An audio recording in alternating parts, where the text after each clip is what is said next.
Magandang araw po sa ating lahat. Ang mapapadalit si John Lee Bilardo. Now, ang topic po natin today is about po sa grace. So, grace is God's goodness freely given to those who deserve only punishment. It is unearned, undeserved, and overflowing. Grace is the heart of the gospel. While we were still sinners, Christ died for us. That this divine for not only save us, but also sustain us every day. Without grace, we are hopeless. With grace, we are transformed.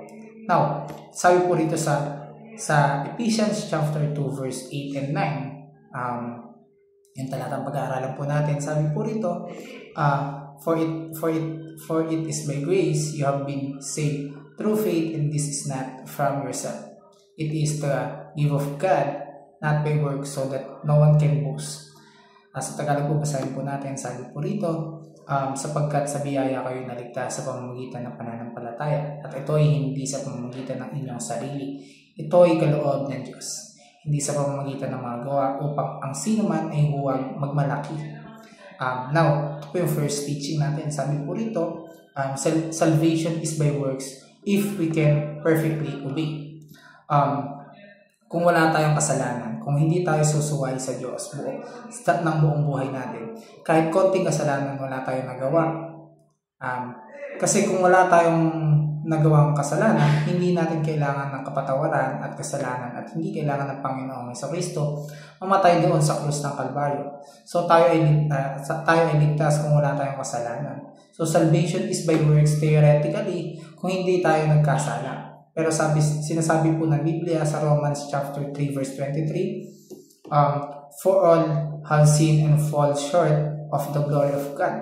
Lahat po tayo nagkasala at hindi tayo makakabot sa kaluwalhatian ng Diyos. Kaya po wag po natin pagpilitan na yung salvation is by works. Kasi po lahat tayo nagkasala. So salvation is by works if we can perfectly obey. And point number 2 po natin, or pangalawa natin naturuan, salvation is by works of Christ, perfect in us. Ang kaligtasan ay hindi bunga ng ating mabubuting gawa, kundi ng ganap na gawa ni Kristo sa krus. Siya ang tumupad at hinihingi ng batas na nagbayad ng kabayaran ng kasalanan at muling nabuhay upang tayo bigyan ng buhay ng walang hanggan. Ang ginawa niya ay sapat at perpekto.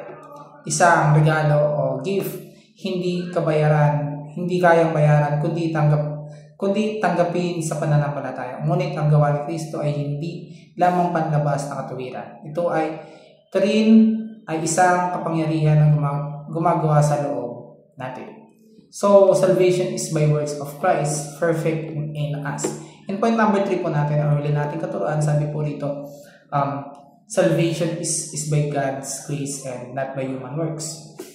Ang kaligtasan ay isang malinaw na patunay na walang hanggang pag-ibig ng Diyos. Hindi natin ito makamtan sa pamamagitan ng sarili nating kabutihan, pagsisikap. Lahat tayo ay nagkasala at walang sino mang makakatayo ng matuwid sa harap ng Diyos kung hindi dahil sa kanyang biyaya.